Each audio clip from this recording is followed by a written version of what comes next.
My name is Jessica Carter. I was reportedly washed out of basic training 23 years ago, which is when my family last saw me. I am 42 years old. The marble staircase of as I ascended toward what would either save my sister or destroy her, the floor of the federal courthouse grew cold under my polished black Oxfords. I didn't miss the irony. She had spent decades telling everyone who would listen that I was the family's failure, the one who failed in the military, and that I was too soft, weak, and feminine to succeed in a society dominated by men. If only she were aware of the person who would soon enter the courtroom. My credentials caught the dawn sun as I walked up to the buzzing security checkpoint. "Well, good morning, ma'am," the guard said, subconsciously adjusting his posture. "Some things never go away, even when you're dressed in civilian clothing. The mannerisms, the presence, and the way people naturally acknowledge authority, even if they are unable to pinpoint it." "Good morning," I said, with that special rhythm that comes from 20 years of authority. My family didn't know anything for 20 years. Roughly. I was able to collect myself and get ready for what was about to happen during the elevator journey to the 3rd floor. I could see the parking lot via the small window. Emma, my sister, had undoubtedly pulled up in the same beat-up Honda she had driven since college. We most likely complained to our mother about the unjust system and the high cost of legal fees. She was being railroaded. If only she had influence, connections, or a significant person in her life, she was going to find out that she had always had someone. The issue of undervaluation. You have mastered the art of remaining unseen throughout your entire life. After I stopped contacting home, Emma reportedly made up the narrative that I had washed out of the Army after 6 weeks. I gave her that story during my first deployment, explaining why a 19-year-old couldn't inform her family that she had been chosen for military intelligence training was more difficult. It's easier than admitting that every leadership program the Army provided had accelerated their failure. It's easier than acknowledging that. By the time I received my first Silver Star, their dissatisfaction with me had ceased to matter. The courtroom was just how I had pictured it. High-quality oak paneling, ceilings, and the distinct scent of old books and ancient grudges. Emma sat at the defendant's table with her lawyer at her side, who seemed to prefer to be anywhere else. Even the most skilled attorneys become uneasy when faced with embezzlement allegations, particularly when the evidence is as incriminating as what the FBI has gathered over the last 18 months. Mom sat in the gallery, a worried expression on her face. There was also my father, who appeared to be older than his 67 years. Mark, Emma's husband, was constantly looking at his phone, most likely figuring out the amount of money they had already spent on legal expenses. They were accompanied by their 2 teenage kids, whose bowed shoulders radiated perplexity and humiliation. I slipped into the back row, but none of them noticed. The case presented by the prosecution was meticulous and devastating. 3 years of skimming contributions from Emma's children's charity. Almost $200,000 was diverted to private school tuition, opulent trips, and personal accounts. The trail of papers was spotless. Every transaction was recorded, every lie was revealed, and bank documents, fake expense reports, and falsified signatures were all exposed. Emma's argument was expected, feeble. She made emotive pleas about being a single mother before getting married again, about medical expenses, and about how she had borrowed the money intending to repay it. Her attorney portrayed her as helpless, overwhelmed, and a victim of uncontrollable circumstances. Of course, I had heard it all before. It was I who suggested that the FBI open the inquiry. "The defense calls character witnesses," Emma's lawyer declared beforehand. I also observed my family members sitting up straight. With testimonies of Emma's goodness and the fact that this was all a misunderstanding, they had their chance to save her. They took the stand one by one. My mother talked about Emma's hardships as a young mother, her charity work, and her commitment to her kids. My father discussed her accomplishments in college, her degree in business, and her innate capacity for leadership.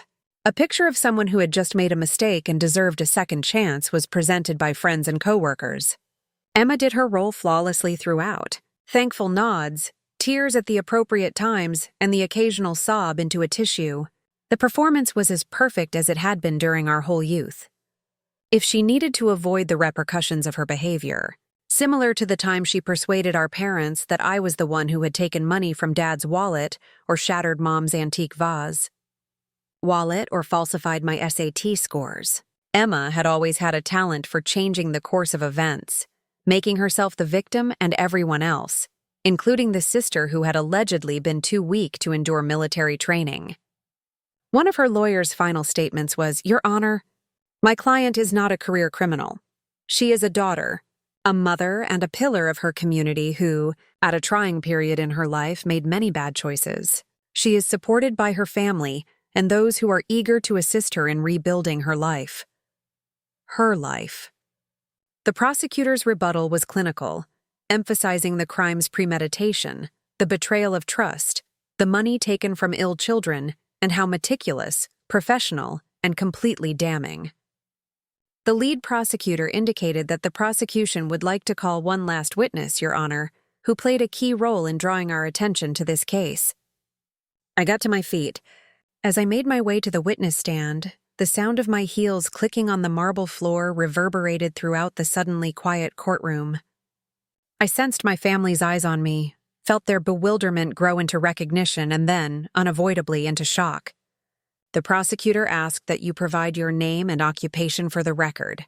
Currently serving as the Deputy Director of the Defense Intelligence Agency is Brigadier General Jessica Carter of the United States Army. The ensuing hush was deep. As the prosecutor went on, I maintained a professional gaze. Could you tell me more about your connection to the defendant, General Carter? My younger sister is Emma Carter Williams.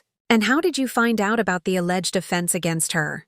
At last, I permitted myself to gaze at Emma. She had a pallid face and a silently opening and shutting mouth.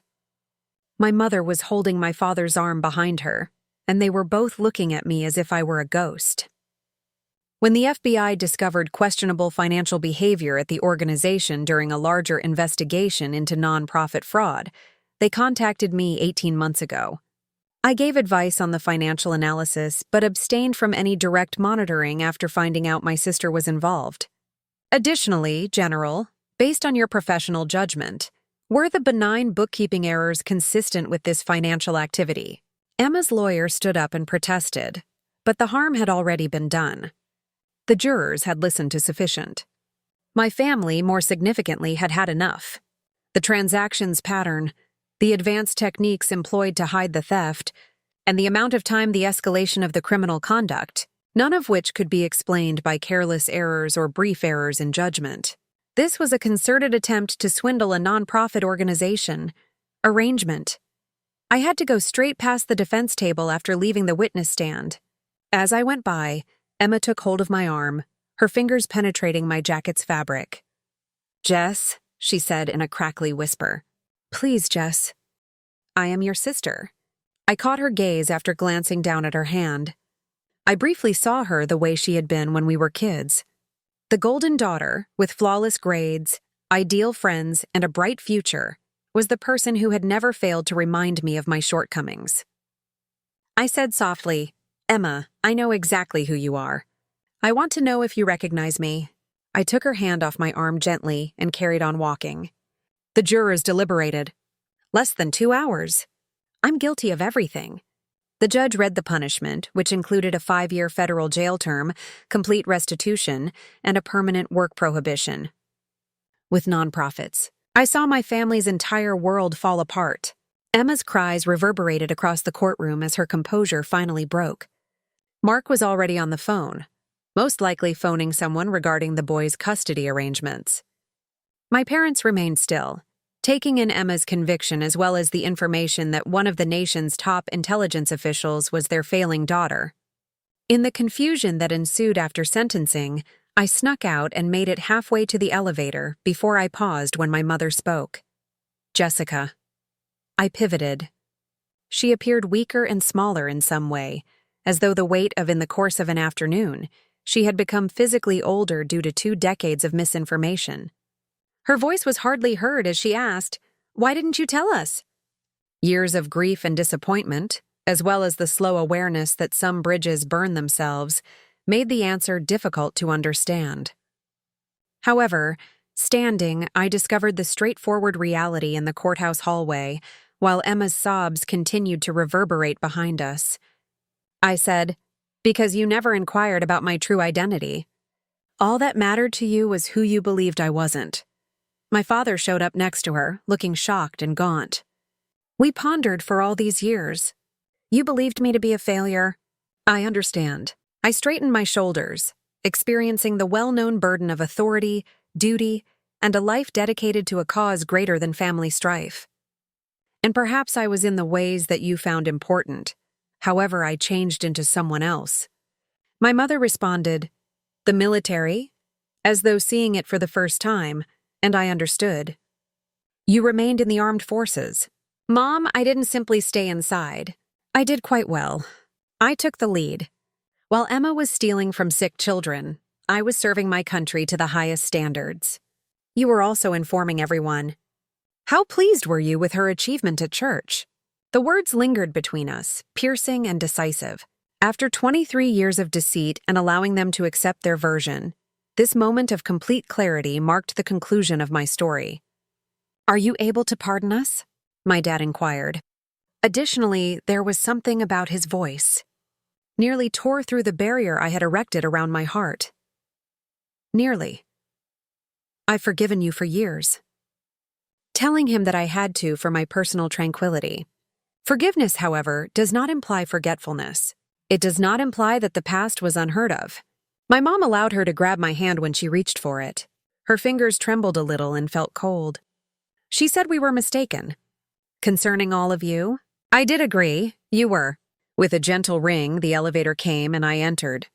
My family was standing in the corridor as the doors started to close, broken and bewildered, finally starting to realize how much they had lost when they decided I wasn't worth knowing. My father yelled out, "General Carter," for the first time referring to me by my title. "Yes," I said, holding the elevator door. For a brief instant, I could see where I had inherited my own military bearing as he straightened his shoulders. "You have our admiration." We ought to have long already stated that. I acknowledged the emotion and its terrible timing with a single nod. "Look after those boys," I said. "You will now be needed by them." I was alone with my reflection in the gleaming steel after the doors closed. An individual in her early 40s, she is finally free from the weight of her family's expectations after achieving success beyond their wildest hopes. After 3 months, I was promoted to Lieutenant General and given the responsibility of leading the new cyber warfare section of the Pentagon. Defense industry periodicals and military publications covered the occasion. My photo was included in the briefing papers given to senior international government officers. The Army Times article was framed and placed on my parents' mantelpiece beside Emma's college graduation picture and Mark's law school certificate. With wobbly but determined handwriting, my mother sent me a card with a clipping from the newspaper. "We're telling everyone about the general, our daughter. Perhaps enough to start mending wounds that had festered for decades, but too little, too late." Emma completed her 3-year term and was permanently released early. Actions. She currently works for a nonprofit organization that assists women who have served time in prison in reintegrating into society. She has never taken credit or stolen another cent for accomplishments that did not belong to her. Never undervalue the impact of long-term effects and silent strength again. Dramatic conflict or public outbursts aren't always the greatest forms of retaliation. Humiliation. Sometimes it's just about living a good life, reaching greatness, and when the time is perfect, letting the truth speak for itself. Occasionally, it's entering a courtroom as the person they thought you could never be and seeing their whole worldview disintegrate in front of them. Occasionally, it's realizing that when they were by gauging value in terms of conventional achievement and social standing, you were creating something far more precious, a life of respect, service, and real success that no amount of family dysfunction might lessen. To become who I was destined to be, I never required their approval. However, I must say that there was a really fulfilling aspect, contemplating at last revealing to them the true identity of that individual.